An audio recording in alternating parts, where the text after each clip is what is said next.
얼마 전에 저희 둘째가 저에게 집에 오더니 아빠 혹시 이 근처에 스시 잘하는 집 있으면 좀 함께 가자 그러더라고요. 그래서 제가 이제 물끄러미 보면서도 웬일이냐 그렇게 말을 했어요. 뭐 아들이 스시집에 한번 가자는 게 뭐 이렇게 대단한 일입니까마는 놀랄 수밖에 없던 일이 오래전에 있었어요. 그 아이가 초등학교 다닐 때 어느 날 식탁에서 밥을 먹더니 갑자기 울먹울먹해요.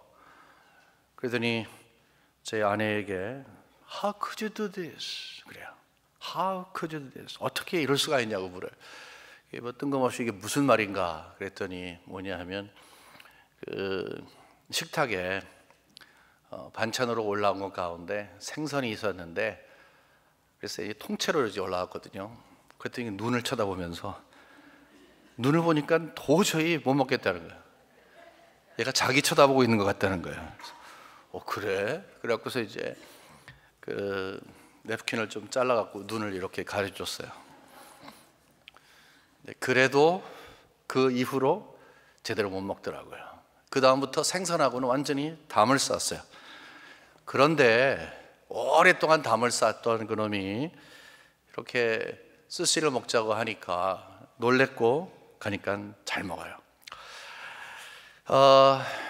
그 스시를 함께 먹으니까 지금은 괜찮다고 하지만 저는 그때 그 아이가 How could you do this? 어떻게 이럴 수 있어? 라고 이야기할 때 정말 이상한 사람이 된 줄 알았어요. 마치 식인종이 된 것처럼요.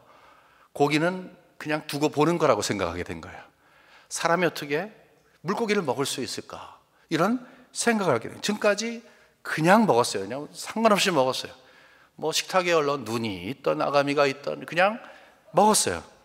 그런데 그 일로 인해서 생각을 하게 된 거가 지금까지 그냥 당연시 여겼던 것, 아무것도 아닌 거라고 생각했던 것이 그렇게 생각할 수도 있구나라고 생각했어요. 물론 그 다음에 뭐 계속 잘 먹고 있습니다만은 어쨌든 한번 평상시에 아무런 생각 없이 당연시 여겼던 일에 대해서 그럴 수도 있구나라고 생각을 하게 된 적이 있습니다.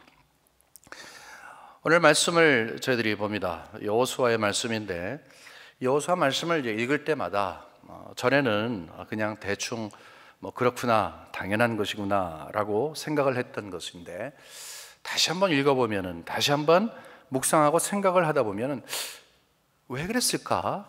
과연 이럴 수 있을까? 라는 생각을 갖게끔 합니다. 왜냐하면 여호수아의 그 기록된 내용들을 보면 전반부에는 전쟁을 막 치르게 되죠. 그 다음에는 땅을 기업으로 받게 됩니다. 오늘은 이제 땅을 기업으로 받는 것 중에 한 부분을 이야기하는데 하나님이 좀 너무한 거 아니냐라는 생각을 가게끔 하는 거예요. 하나님께서 이스라엘 백성들에게 약속의 땅을 주셨잖아요. 가나안 땅을 허락해 주셨는데 왜 하필이면 전쟁을 치르게 하셨을까? 전쟁을 치른다는 것은 전쟁은 당연히 이겨야 할 것이지만 이기기 위해서는 거기 있는 사람들을 다 죽여야 됐어요. 몰살시켜야 됐어요. 왜 하나님은 이렇게 피비린내 나는 일을 하게끔 하셨을까? 우리는 그냥 하나님께서 승리하게 하시고 또 승리하게 하시고 그래서 승리의 깃발을 꽂게 하실 때 박수치고 너무너무 좋아했어요. 와, 하나님은 대단한 분이다 그냥 생각을 했어요. 그런데 이거 혹시 너무한 거 아니야? 하나님이 꼭 이렇게 하셔야 돼? 라는 생각을 갖게끔 한다는 것입니다. 신명기 7장 2절에 보면 하나님께서 명령을 하시는 내용이 나옵니다.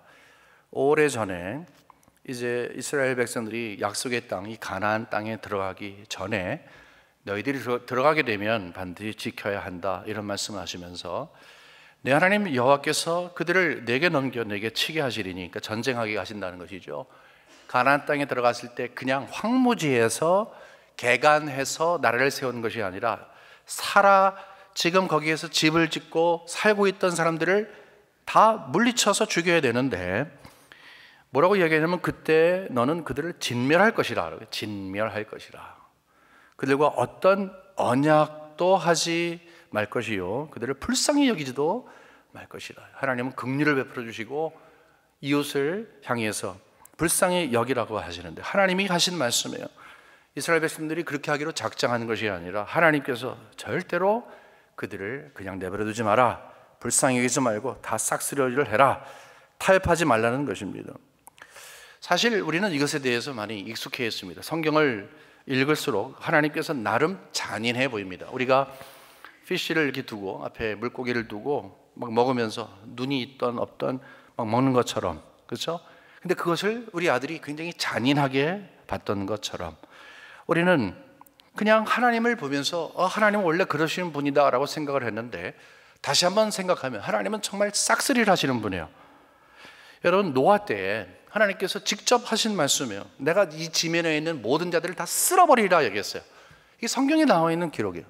지면에 있는 것들 다 쓸어버리리라.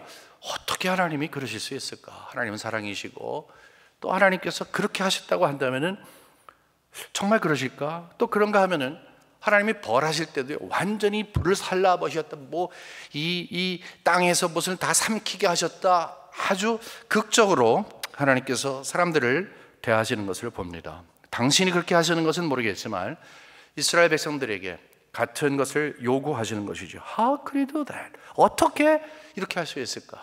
너무 당연한 일이지만 다시 한번 생각할 수가 있는 것입니다.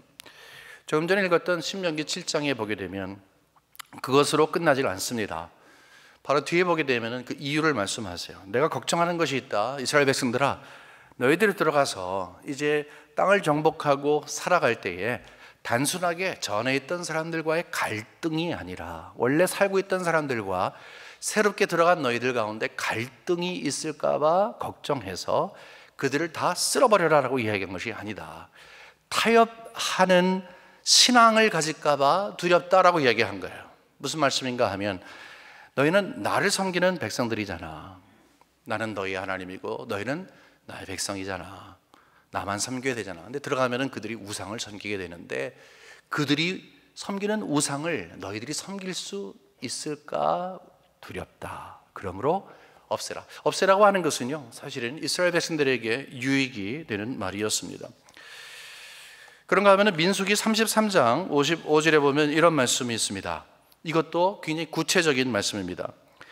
너희가 만일 그 땅의 원주민을 너희 앞에서 몰아내지 아니하면, 만일에 싹쓸이하지 아니하면, 타협하게 되면 너희가 남겨둔 자들이 너희의 눈의 가시와 너희의 옆구리에 찌르는 것이 된다. 눈에 가시가 돼서 막 찌르면 얼마나 고통스러워요. 옆구리를 막 찌르는 가시가 얼마나 고통스러워요. 고통의 근원이 된다 말하는 거예요. 너희가 거주하는 땅에서 너희를 괴롭게 할 것이요. 내버려 두면 그냥 내버려 둔 채로 있는 것이 아니라 결국은 너희들을 괴롭히게 될 것이다 라고 말을 한 것입니다. 하나님이 여기에서 하시는 말씀이 있어요. 지금까지 쭉 하나님께서는 거의 기적의 역사를 일으키면서, 여리고성, 아이성 우리가 잘 알잖아요. 하나님이 다 하신 일이에요. 전쟁을 치르셨어요. 엄청난 전쟁을 치렀어요.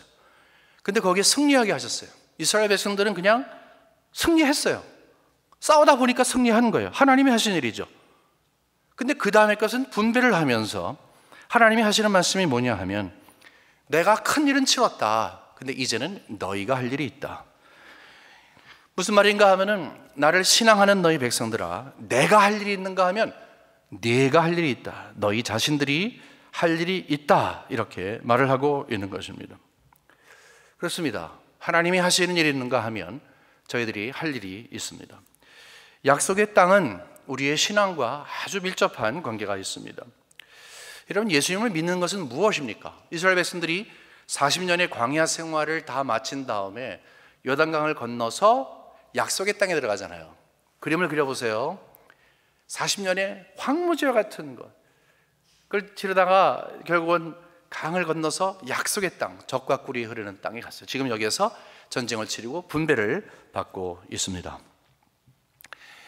우리는 이런 말을 듣습니다. 요단강 건너가 약속의 땅에 들어간다 그러면 천국 들어가는 거, 우리가 우리의 생이 다 마쳐진 다음에 나중에 천국으로 들어가는 것을 요단강을 건너서 천국에 들어간다 라고 우리는 이 가나안을 이야기합니다. 그것도 맞습니다.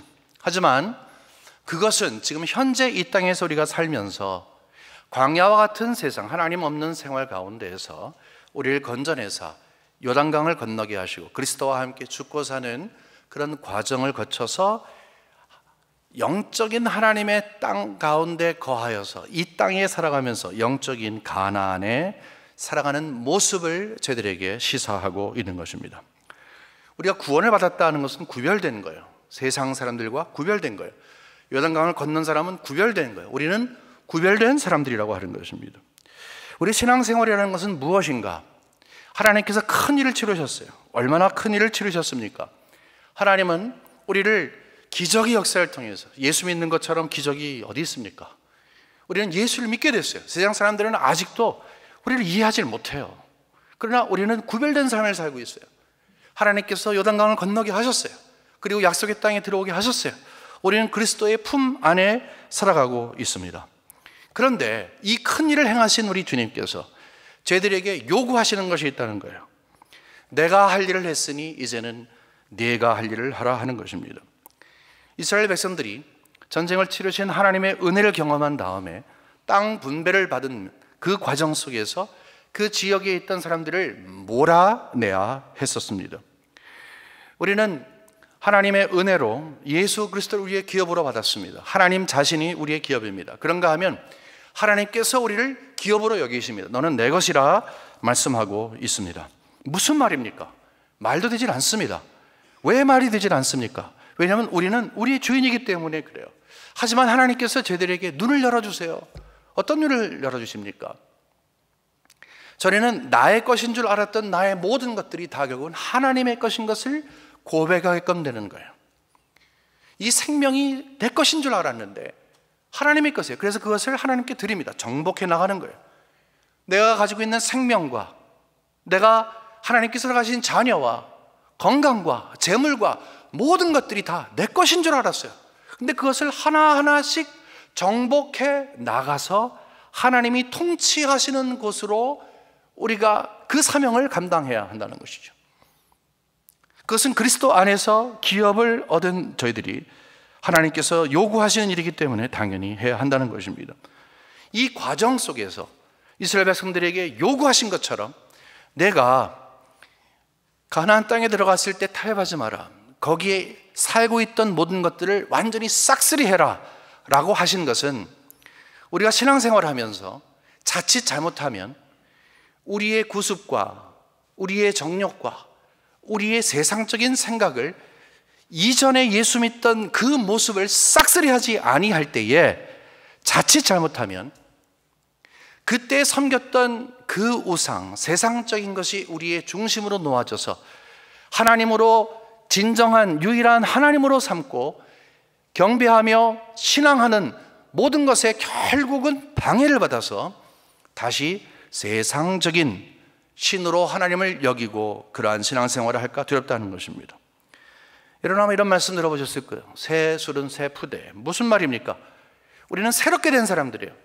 새롭게 됐으면 새롭게 된 우리는 끊임없이 우리를 새로운 환경 속에 집어넣으라는 것입니다.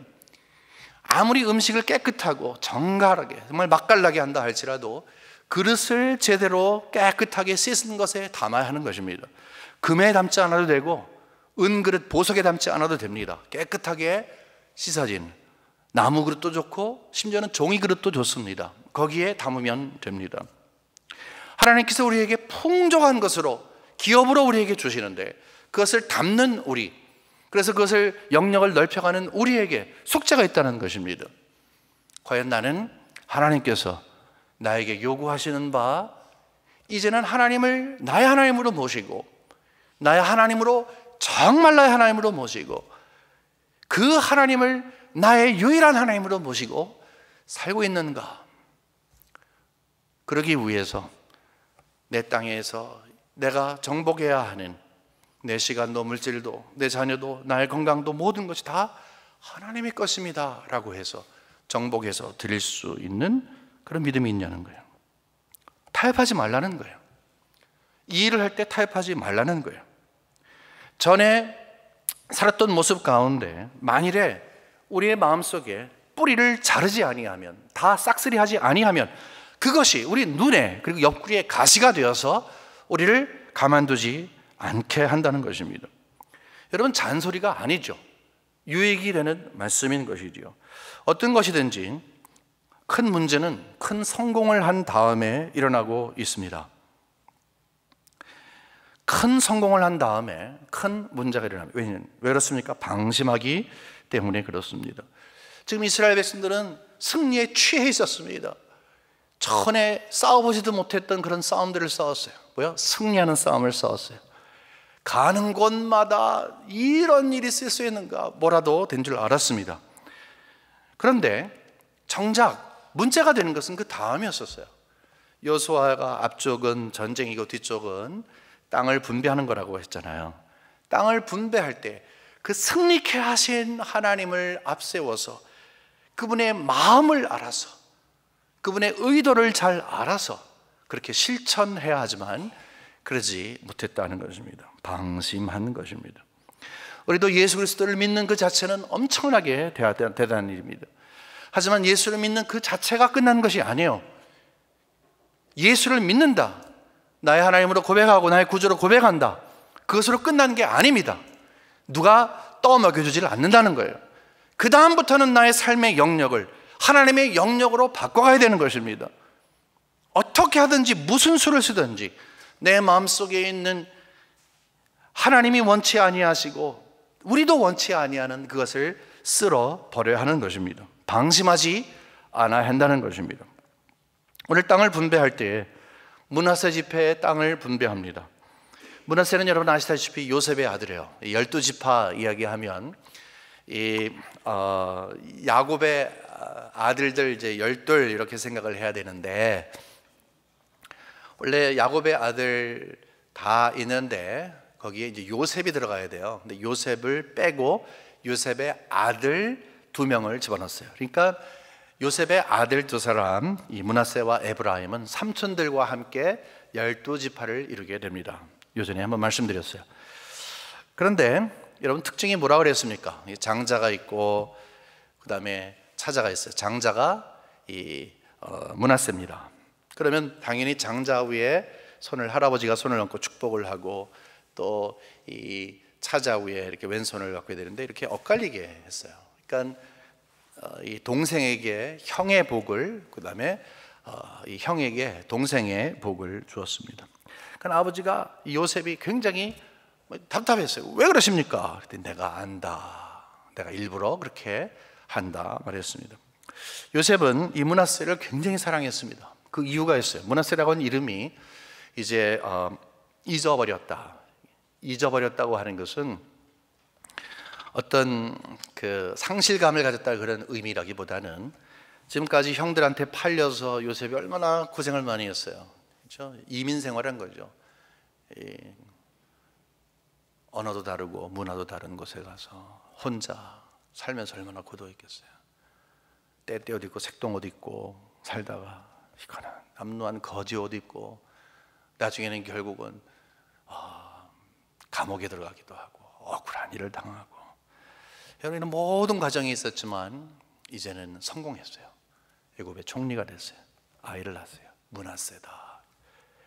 지금까지 지나온 아픔들이 있고, 지금까지 정말로 내 마음속에 지워지지 아니하는 형들에 대한 증오감이 있지만 다 잊어버렸다, 하나님의 은혜로 잊어버렸다 라고 해서 그 아들을 얻은 다음에 너무너무 기뻐했어요. 다 옛날 일은 잊어버리자, 이렇게 얘기를 한 거예요. 그러니까 므낫세에게 정말 정성을 다했는데, 글쎄 할아버지가 그 자손들에게 축복을 할 때 이렇게 엇갈려서 동생에게 형에게 동생의 복을 줬습니다. 그렇지만 여러분, 이것이 성경의 끝이 아닙니다. 우리는 자칫 잘못 생각하면 동생이 형의 복을 받았고, 그 다음에 이 므낫세가 동생의 복을 받으면서 마치 저주스러운 위치에 놓여져 있다는 흑백 논리에 생각할 수가 있습니다. 그런 것이 아닙니다. 우리가 그리스도 안에서 받는 이 기업이 얼마나 풍성한지를 우리에게 보여주는 거예요. 여러분, 이 형이 분명했어요. 그러니까 동생이 형의 것을 먼저 받았어요. 그렇죠? 에브라임이 받았어요. 거기에 풍성하게 채워졌어요. 그렇지만 형이 동생의 몫을 받을 때에도 하나님께서는 버금가게 풍성하게 채워주신 거예요. 놀라운 것으로 채우신 거예요. 다시 말해서 하나님이 약속한 기업을 주시고자 하시는 자에게는 형이든 동생이든 차별하지 않고 풍성하게 채워주시는 것을 알게 된다는 거예요. 그것이 하나님이 여러분과 저에게 주시는 기업이에요. 여러분, 우리는 이런 신드롬이 있어요. 이 장자가 아닌 이 차자인 것처럼, 나는 차자인 것처럼 내지는 서자인 것처럼 그런 생각을 하는 그런 신드롬이 있어요. 남들은 다 잘 되는 것 같은데 나는 그렇지 않다는 거죠. 가만히 보게 되니까 저 사람은 뭔가 특별한 것이 있어. 근데 나는 아니야. 이게 어떻게 된 건가 생각할 수가 있다는 거예요. 이게 억울하다는 거예요. 하나님이 불공평하시다는 거예요.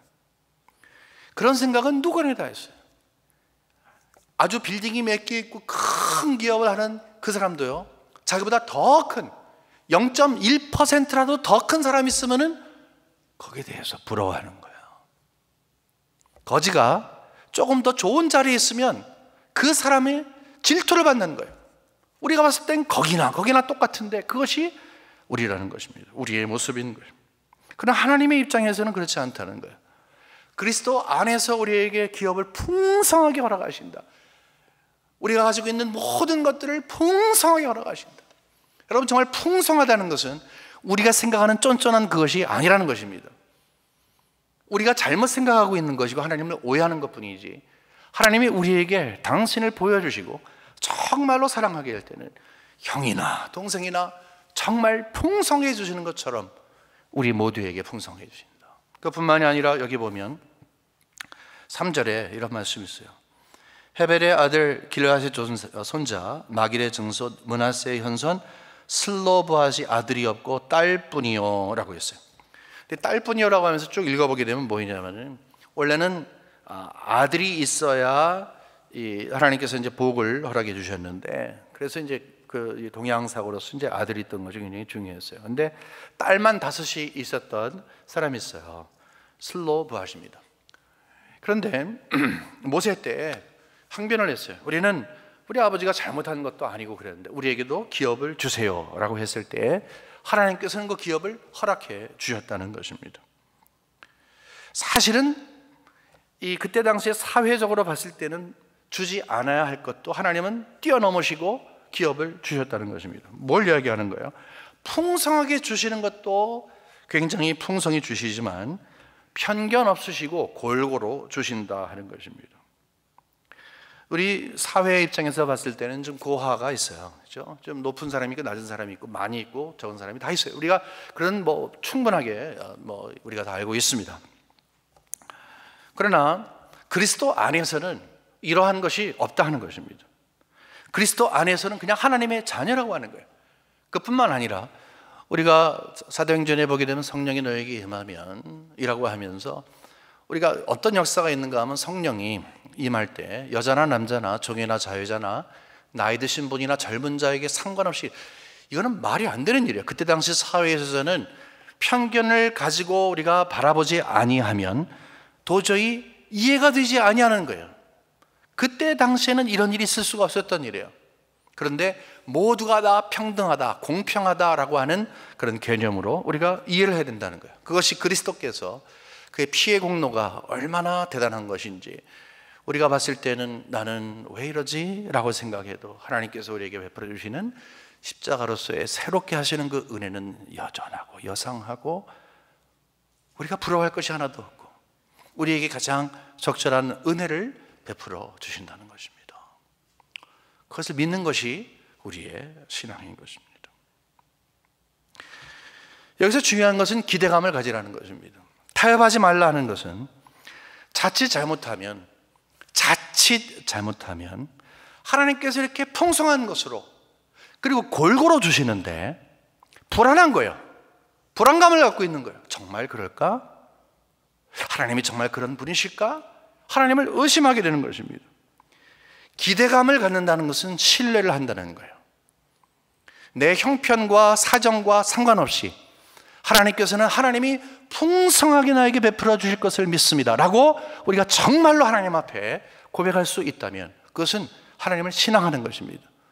그것이 타협하지 아니하는 신앙입니다. 반대로 타협하는 신앙은 무엇입니까? 가만히 생각해 보니까 이러다가 쩔쩔 굶겠거든요. 하나님만 바라보고 하나님만 믿고 가라고 했는데 이건 안 된다고 생각을 하는 거예요. 그러다 보니까 하나님의 다른 방법을 선택하게 되는 것입니다. 여러분, 타협하는 신앙과 타협하지 아니하는 신앙 가운데 쉬운 것은 타협하는 신앙을 갖는 것입니다. 굉장히 자연스러워요.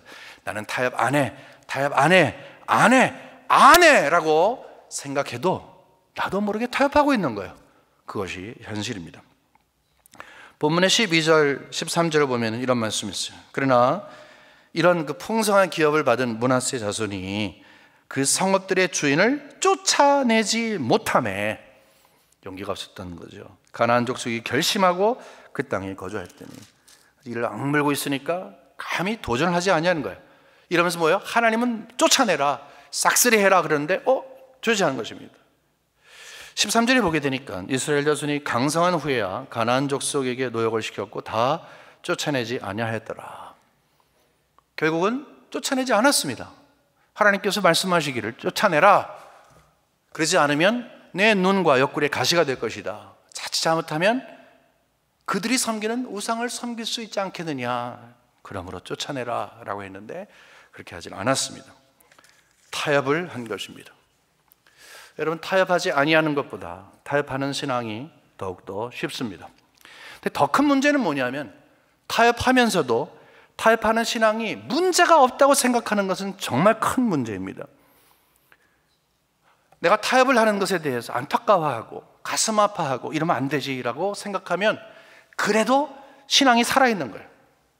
그러나 타협하고 있으면서 이게 뭐가 어떤데? 라고 이야기하고 타협하지 아니하는 신앙을 도리어 지적한다면, 그것을 우매한 거라 생각한다면, 그리고 타협하는 신앙을 지혜로운 것이라 생각한다면 근본적으로 우리는 하나님의 말씀 앞에 서 있지를 않는 것입니다.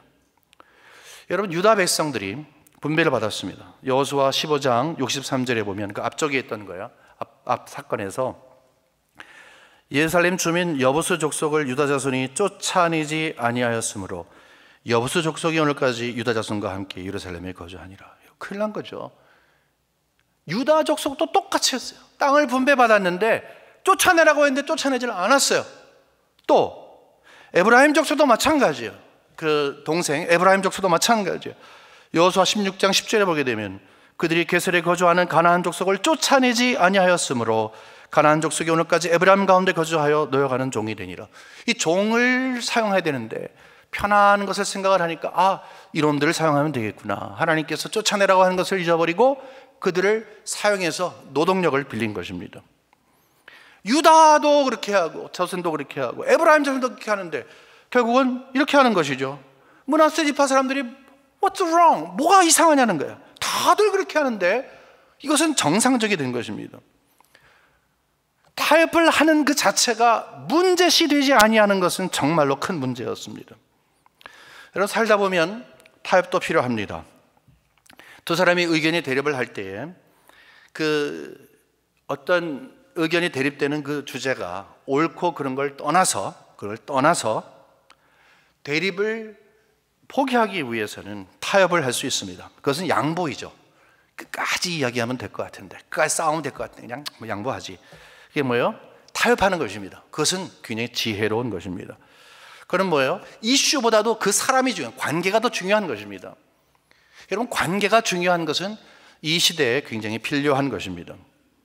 그래서 관계 때문에 대립되는 것을 포기하는 것은 이 현대의 사회에서의 굉장히 중요한 일입니다. 그러나 신앙은 그런 것이 아니라는 것입니다. 하나님께서 말씀하신 게 뭐냐면 너희들이 들어가서 만일에 거기 있던 사람과 타협해서 그 사람들을 살려주면 나와 타협하는 것이다. 그러니까 이 가나안에 살고 있던 사람들과 타협하는 그것은 하나님과의 그들과 타협을 하는 것은 하나님과 관계를 끊는 것이고, 그들과 관계를 끊는 것은 결국 하나님과의 관계를 이루어가는 것입니다. 거기 결정권이 있는 거예요. 신앙은 바로 그런 것입니다. 근데 이런 생각을 하는 거예요. 유다 땅 봐라, 에브라임 봐라, 우리도 그러기 때문에 그냥 그들과 함께 살자. 그 말은 뭐예요? 우리가 함께 하나님께서 하신 말씀에 대해서 귀를 막자라고 이야기를 한 것입니다. 우리는 신앙생활하면서 자신도 모르게 타협을 한다 그랬습니다. 그 이유가 뭐냐 하면 그것은 사람들의 관계 가운데서 이루어지는 것은 관계를 위해서 양보하는 것이지만 하나님과의 관계에서는 그것은 게으르고 무책임한 것입니다. 하나님과의 관계 가운데서 하나님께 양보했다는 말은 없습니다. 우리가 하나님께 양보하기 때문에 그럴 수가 없는 것입니다. 하나님은 우리가 순종의 대상으로 삼아야 합니다. 우리가 하나님이 말씀하시면 그것을 지키지 아니하면 그것은 무책임한 것입니다. 영적으로 게으른 것입니다. 왜 우리가 신앙생활하면서 이렇게 타협하게 되느냐? 우리는 영적으로 게으르고 무책임하기 때문인 것입니다. 원수 마귀가 끊임없이 우리에게 유혹을 하는 것이 있어요. 똑똑하라는 것입니다. 똑똑해지라고 이야기하는 것입니다. 타협을 정당화하라는 것입니다. 근데 타협을 정당화라는 단어는 쓰지 않습니다. 평상시에 살아가면서 어떤 관계 가운데 관계가 더 중요하기 때문에 이제 타협하고 특히 양보하는 것을 덕으로 삼는 것처럼 하나님의 말씀도 그렇게 타협해 가라 하는 것입니다. LA 폭동이 일어난 다음에 그 폭동에 참여했던 어떤 젊은 애가 그때 당시 글을 쓴 것을 읽은 적이 있습니다. 정확하게 기억이 안 나지만 LA 폭동이 막 났을 때 난리 났잖아요.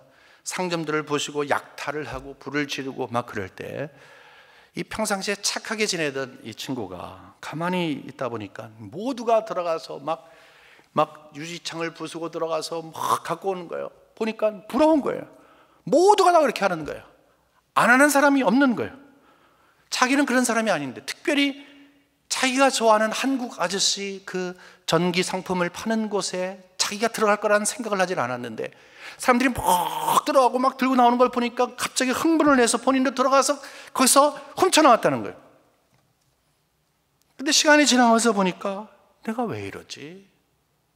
미안하다는 것과 함께 나중에 돌려줬다는 것입니다. 모두가 다 하면 까이거 아무것도 아니라고 생각합니다. 도리어 거기에서 여러분 이렇게 하지 마십시오. 그 사람이 바보예요.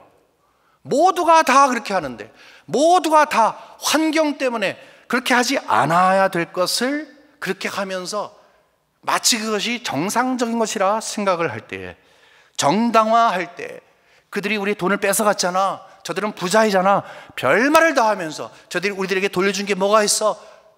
별말을 다 하면서 그들에게 주어진 기회를 가지고서 약탈을 하고 잘못을 했는데 그 자체가 틀린 것이다, 그렇게 하면 안 된다라고 생각할 수 있는 그 생각을 잃어버린 것입니다. 여러분 신앙생활 하면서 다 그런 건데 라고 생각하시는 것이 있으시죠? 가장 작게는 식당에 가서 식기도 하는 것부터 시작하는 것입니다. 요즘은 다 그런 건데 여러분 제가 이렇게 예를 들지 않아도 여러분이 다 아실 것입니다. 다 그런 건데 우리도 모르게 세상 사람들이 그러니 요즘 성도들이 그러니 요즘은 다 그런 것이니 라고 하면서 하나님께서 보시기에 타협하는 신앙을 가질 수가 있습니다. 타협하지 말라고 하는 것은 단순한 하나님의 명령이 아닙니다. 단순한 명령으로 지키는지 지키지 않는지를 바라보시고 책찍하시는 평가하시는 하나님의 눈길이 우리에게 있는 것이 아닙니다. 마치 우리 자식이 잘못됐을 때 마음 아파하는 것처럼 이스라엘 백성들을 향해서 그리고 우리를 향해서 하나님이 바라보고 계십니다. 우리 아이들이 대학을 갈 때 얼마나 여러분 마음의 생각을 많이 했어요. 기숙사 생활하면 어떡할까? 룸메이트를 누굴 얻을까? 나중에 룸메이트랑 왔는데 좀 뭔가 이상한 친구야. 그러면 너 걔랑 꼭 친해야 되니? 꼭 걔랑 함께 있어야 되니? 걱정하는 거예요.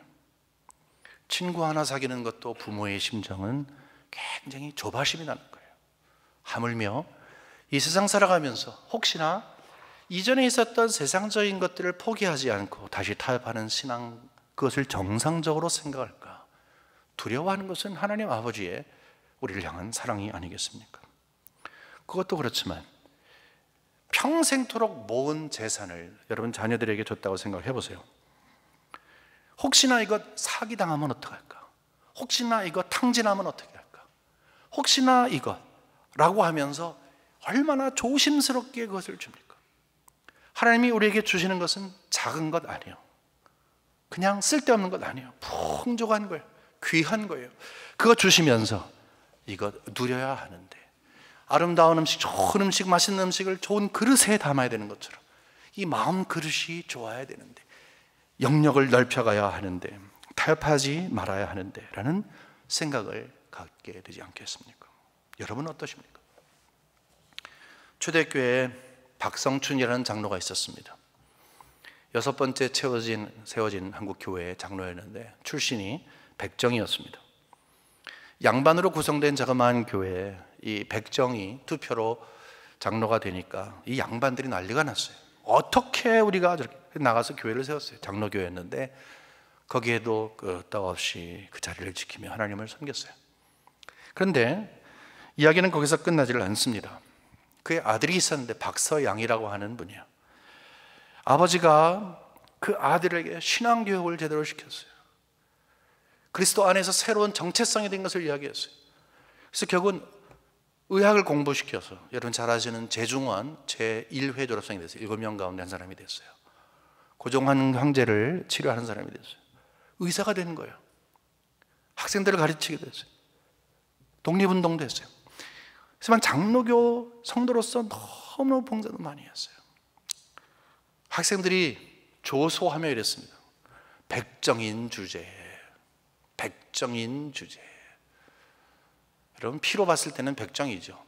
백정의 아들로 태어났으니 백정이죠. 그러나 이 박서양은 자기가 그리스도 안에서 새롭게 됐다고 하는 이 사실을 알았어요. 그 누가 이야기해도, 그 누가 조소를 해도 끄떡없이 굳건하게 자기의 길을 걸어갔어요. 우리는 그리스도가 나의 모든 것 되시는 것만 안다면, 그리스도가 나의 모든 것 되신 것만 안다면, 그리스도께서 나에게 풍족하게 채워주시는 그 이 모든 아름다운 유산이, 나를 채우시는 영적 기업이 결국 하나님께서 나에게 베풀어 주시는 너무너무 귀한 사랑의 선물이라는 것을 알게 돼요. 그 가운데 가장 중요한 것은 나를 하나님의 자녀로 만드신 거예요. 그것이 출발점이고 과정이고 목적인 것입니다. 여러분 누구라고 생각하십니까? 여러분 세상 살아가면서 어떤 마음을 갖고 신앙생활을 하십니까? 여러분은 하나님이 하신 것과 여러분이 하셔야 할 일이 분명히 구분된다고 생각하십니까? 그 일을 위해서 여러분은 얼마나 많이 노력을 하셨습니까? 그것을 위해서 여러분 타협하지 말라고 하시는 그 음성을 얼마나 들었습니까? 타협하지 아니한 그것 때문에 그것이 눈을 찌르고 옆구리를 찌르는 가시가 되어서 얼마나 많이 고생을 하셨습니까? 오늘 말씀을 들으시면서 여러분들은 앞으로 어떻게 사시기를 원하십니까? 여러분과 저는 그리스도 안에서 풍성한 기업을 누리고 있습니다. 가장 중요한 것은 하나님이 여러분과 저의 하나님이 되신다는 믿음을 허락하신 것입니다. 믿음 가운데 거하시는 여러분과 제가 되기를 주님의 이름으로 축원합니다. 하나님 아버지, 이 세상이 참 이상해졌습니다.